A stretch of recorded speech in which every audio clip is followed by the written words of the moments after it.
What are you taking me? It's been 30 years since Colombian soldiers kidnapped, beat, starved, and electroshocked Hector Aristizabal, all for having a, quote, subversive book. But it's a memory he relives every day.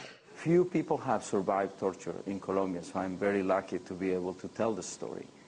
Most people get tortured for 10 days, that's the standard, and then they get shot and killed.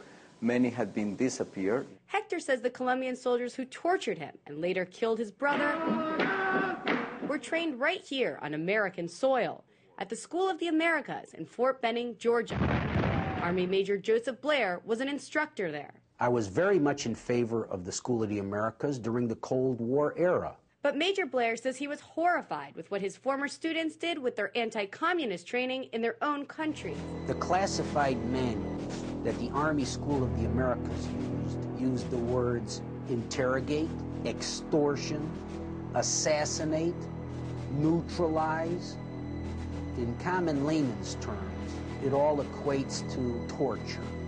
Graduates from the School of the Americas have been implicated in massacres and torture throughout the hemisphere.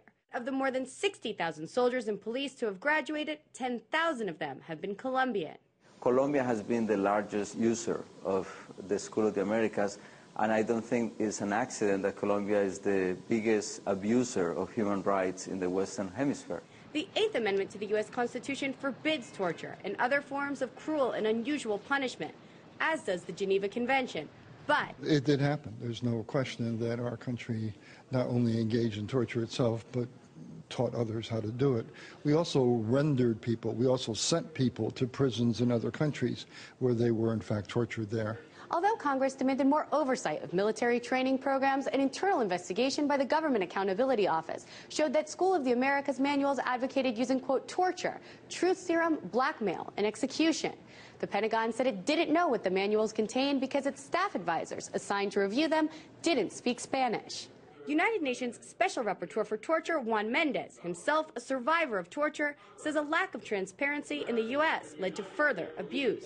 In the 80s, unfortunately, military aid and police aid was restored.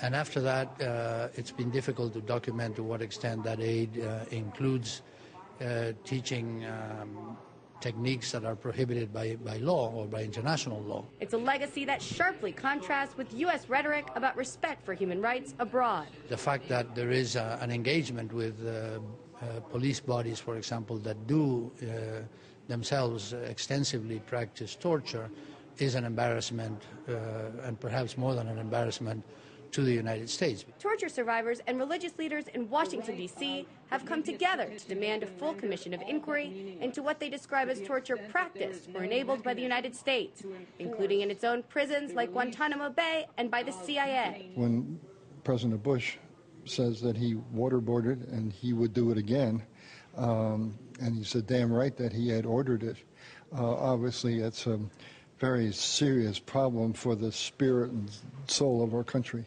Estimates of how many prisoners were tortured by the United States are hard to find, but survivors like Hector say the numbers don't tell the full story. When someone gets tortured, not only the person who suffers torture has to deal with that big wound that it causes us, and the torturer is also someone who has to dehumanize themselves in order to dehumanize another human being, but a society that supports torture is going to pay a price, a very big price as well. Kaylin Ford, RT, Washington, D.C.